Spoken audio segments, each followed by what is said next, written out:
अहंकार, ये शब्द हम सब ने सुना है, अक्सर इस्तेमाल भी करते हैं। लेकिन क्या हम सच में जानते हैं कि इसका मतलब क्या है? आज हम इसी की परतें खोलेंगे और देखेंगे कि ये सिर्फ घमंड से कहीं ज्यादा, कहीं गहरी चीज है।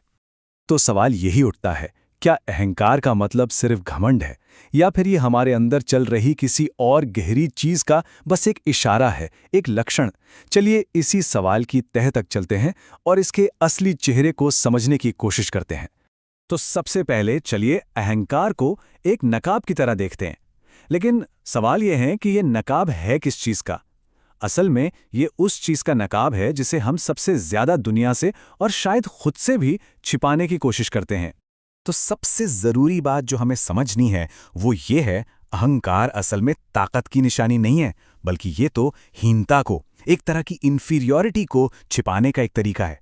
ये उस एहसास से जन्म लेता है कि अरे मैं तो कुछ भी नहीं हूं, और फिर शुरू होती है ये साबित करने की जिद कि नहीं मैं कुछ हूं।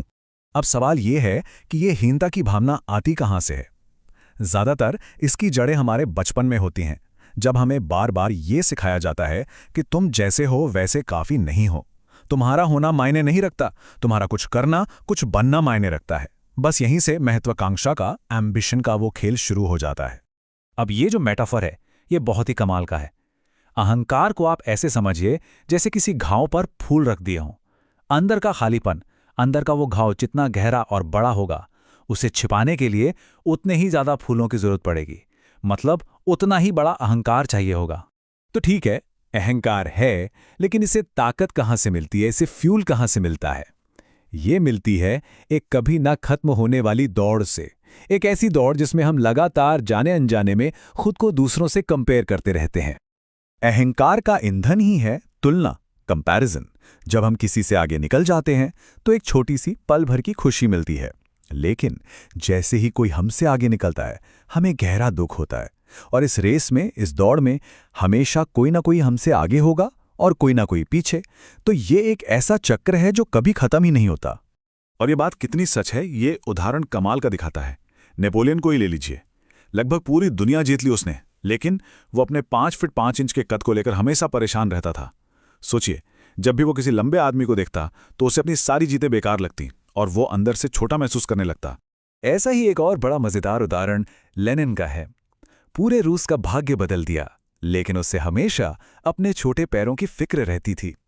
जब वो कुर्सी पर बैठता तो उसके पैर जमीन तक नहीं पहुंचते थे। जरा सोचिए, इतनी बड़ी बड़ी सफलताएं हासिल करने के बाद भी अहंकार की चोट एक इतनी छोटी सी बात पर आकर टिक सकती है। अच्छा, तो अब जब हमें अहंकार की जड़ समझ आ गई है तो इसका इलाज क्या है, इसका समाधान क्या है? ज्यादातर लोग क्या कहते हैं? यही कि अहंकार छोड़ दो। लेकिन यहीं पर एक बहुत बड़ा जाल है, एक ट्रैप है। बुद्ध का जो रास्ता था वो इस आम सलाह से एकदम अलग था। उन्होंने ये नहीं कहा कि अहंकार को छोड़ो या उससे लड़ो। उन्होंने कहा अहंकार को समझो। अब ये सुनने में छोटा सा फर्क लगता है, पर यह बहुत बहुत बड़ा अंतर है। चलिए देखते हैं क्यों। क्योंकि होता क्या है, जब कोई अहंकार को छोड़ने की कोशिश करता है तो वो अक्सर एक नए और ज्यादा खतरनाक अहंकार में फंस जाता है। ये अहंकार होता है विनम्र होने का। देखो मैं कितना हम्बल हूं, या मुझसे ज्यादा निरअहंकारी तो कोई है ही नहीं।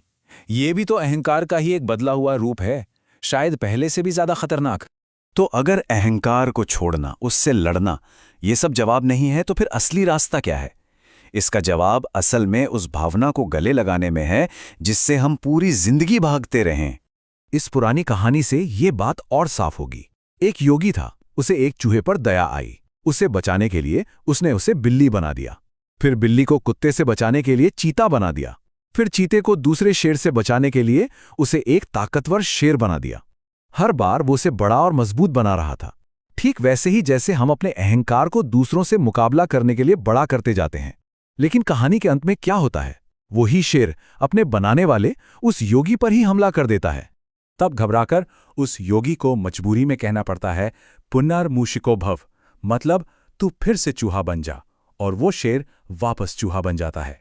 लेकिन यहां एक बहुत बड़ा सवाल है। कहानी में तो ये बहुत आसान लग रहा है, पर असल जिंदगी में जब हम अपने अहंकार को इतना पाल पोस कर एक शेर जैसा बना देते हैं, तो क्या वो हमारे एक बार कहने से वापस चूहा बन जाएगा? नहीं, ये इतना आसान बिल्कुल नहीं है। तो असली रास्ता उस शेर से लड़ना नहीं है।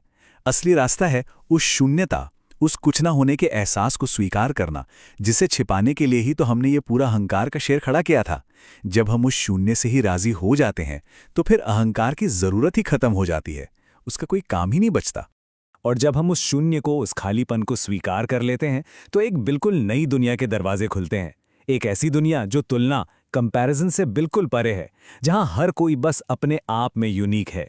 तो अहंकार रहित होने का असली मतलब क्या है? इसका मतलब है तुलना का खेल बंद कर देना। जब तुलना रुक जाती है तो महत्वाकांक्षा की दौड़ अपने आप रुक जाती है, रेस खत्म हो जाती है।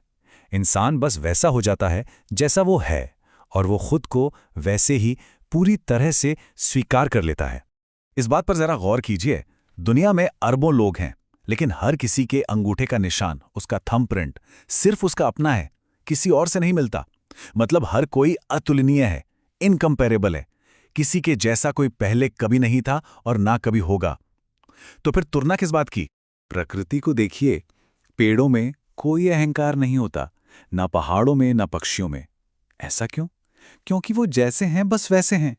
कोई गुलाब का फूल कमल से अपनी तुलना नहीं करता। वो सब अपनी प्रकृति को, अपने होने को स्वीकार करते हैं। और मैं आज की बात इसी एक सवाल के साथ खत्म करना चाहूंगा।